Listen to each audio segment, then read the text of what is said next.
आज हम आपको कक्षा 10 फिजिक्स चैप्टर विद्युत धारा के चुंबकीय प्रभाव का ये क्वेश्चन है, ये समझाएंगे। बड़ा अच्छे तरीके से समझाने की कोशिश करेंगे। आज के बाद आप कभी नहीं भूलेंगे कि क्वेश्चन को कैसे करें, मतलब बहुत सिंपल तरीके से बताएं। देखो, जब आप न्यूमेरिकल हल करें, जब आप प्रश्न हल करें, तो ये बातें ध्यान रखें जो हम बता रहे हैं।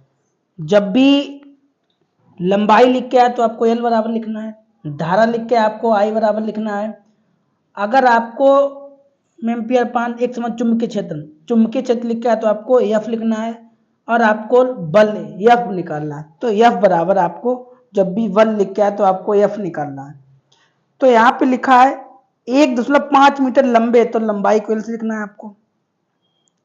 तार में 0.5 एम्पियर की धारा, और जब भी धारा लिख के आए उसको आपको आई बराबर लिखना है,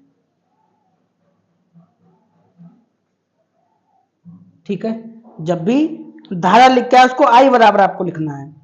फिर आगे लिखा है कि 3.0, ये क्या लिखा है, न्यूटन अपान एम्पियर मीटर के एक समान चुंबकीय क्षेत्र, और चुंबकीय क्षेत्र को 20 लिखा जाता है, ठीक है। तो B बराबर दे रखा 3.0, और ये मात्रा लिखो, न्यूटन अपान एम्पियर और मीटर, ठीक। आपको बल F ज्ञात करना है, ठीक। अब यहाँ पे जब भी आप हल करें तो आपका सूत्र होता है F बराबर V L I sine theta. Theta की वैल्यू तो यहाँ पे दी नहीं गई है, थीटा की वैल्यू यहाँ पे नहीं दी गई है। यहाँ पे ये तो लिखा है लंबवत, और लंबवत तो आप जानते होंगे, अगर आप 8वां चैप्टर पढ़े होंगे तो ये क्या है आपका लंब, तो कितने का एंगल बनेगा, 90। तो थीटा की जगह पे कितना लिखना है, 90। या जब भी कोण लिख के आए, उसमें कोण में लंबवत लिख के आए, तब आपको थीटा की जगह पे 90 ही लिखना है, ठीक है। इतना समझ गए। यहाँ पे B का मान कितना है, L का मान कितना है, I का मान कितना है,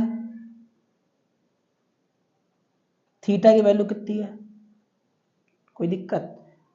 जो चुंबकीय क्षेत्र दे रखा था, लंबाई दे रखी थी, धारा दे रखी थी, कोण दे रखा था, वो लिख लिया, ठीक है। जब भी लंबवत लिख के आए तब आपको थीटा की जगह पे 90 ही लिखना है।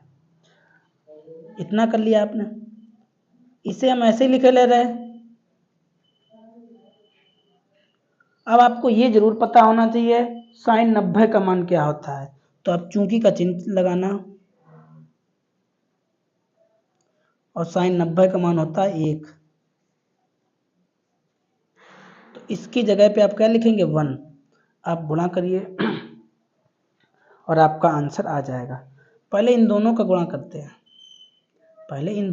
करते हैं, जितना आएगा उतने में 5 का कर देंगे। तो इसका 0, इसमें करेंगे 0, 5 3 15 5 हाथ लगा 1, 3 एकम 3 4, इतना आ गया। और दशमलव कितने बार लगाना, 2 अंक के बाद 2 अंक के बाद दशमलव लगा दिया, है ना भाई। एक ये है, एक ये, 2 के बाद दशमलव, 2 के बाद दशमलव, इसमें 5 का गुणा और करो, तो 0 5 25, 5 हासिल लगा 2, 4 पंचे 20 और 2 22, दशमलव कितने बार लगाना है, यहाँ भी तो दशमलव है, तो 3 और 1 इधर था, तो 4 के बाद दशमलव लगाना है आपको।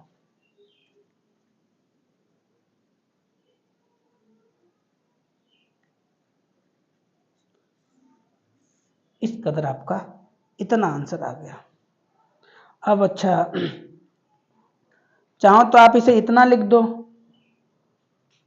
आप इसे इतना भी लिख दो, 0 हटा सकते हो, कोई दिक्कत नहीं, इतना भी लिख सकते हो। अब बल का मात्रक क्या होता है, न्यूटन। बल का मात्रक क्या होता है, न्यूटन। चाहे ये लिखो, बात वही है। तो आशा है, उम्मीद है कि आपको ये प्रश्न समझ में आया होगा। केवल इतना ध्यान रखना, ये जरूर ध्यान रखा करो किससे किससे लिखा जाता है, किसको किससे लिखा जाता है, और बस सूत्र ध्यान रखो, मान रख दो, आपका आंसर आ जाएगा। ठीक है, तो मिलेंगे आपको कोई दूसरे क्वेश्चन में, तब तक के लिए इतना ही। Bye bye, Tata.